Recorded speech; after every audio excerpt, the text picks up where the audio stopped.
குறைந்த வருமானம் பெறும் மக்களுக்கு சுகாதார பரிசோதனைகள் கிடைப்பதை உறுதி செய்வதற்காக பக்க B40 திட்டத்தை செயல்படுத்தும் அரசாங்கத்தின் தொடர் முயற்சிகள் பாராட்டுக்குரியது.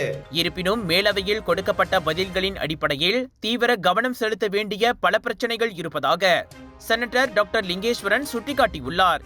இவ்வாண்டு ஜனவரி 31 நிலவரப்படி தகுதி பெற்றவர்களில் 22.04 விழுக்காட்டினர் மட்டுமே பக்க B40 சுகாதார பரிசோதனையை மேற்கொண்டுள்ளனர்.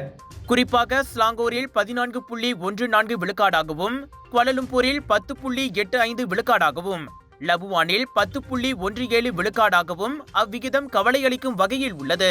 இது இந்த சேவைகளை பற்றிய விழிப்புணர்வு மற்றும் அவற்றை பெறுவதில் இன்னும் பெரிய இடைவெளி இருப்பதை காட்டுவதாக லிங்கேஷ் கூறினார். அதைவிட கவலையளிக்கும் விஷயம் என்னவென்றால், பரிசோதனை மேற்கொண்டோரில் 41 விழுக்காட்டினர் குறைந்தது ஒரு தொற்றா நோயால் பாதிக்கப்பட்டுள்ளனர் என்பதுதான். மலேசியாவில் தொற்றா நோய்களின் எண்ணிக்கை அதிகரித்து வருவதால் ஆரம்பகால பரிசோதனையின் முக்கியத்துவத்தை இது நிரூபிப்பதாக அவர் கூறினார். எனவே இந்த பக்க B40 திட்டம் மக்களை, குறிப்பாக கிராமப்புறங்களிலும் இதன் மூலம் இன்னும் பயனடையாத சமூகங்கள் இடையேயும் சென்றடைவதை அதிகரிக்க சுகாதார அமைச்சும் புரோடெக்ட் ஹெல்த் அமைப்பும் முயற்சிகளை இரட்டிப்பாக்க வேண்டும். மேலும் அதிகமான மக்களுக்கு இந்த சுகாதார பரிசோதனை கிடைக்க ஏதுவாக பிரச்சாரங்களை விரிவுபடுத்துதல், அரசு சாரா நிறுவனங்களுடன் ஒத்துழைப்பு மேற்கொள்ளுதல் மற்றும் டிஜிட்டல் ஊடகங்களை பயன்படுத்துதல் போன்ற நடவடிக்கைகளையும் அரசாங்கம் தீவிரப்படுத்த வேண்டும் என டாக்டர் லிங்கேஷ் வலியுறுத்தினார்.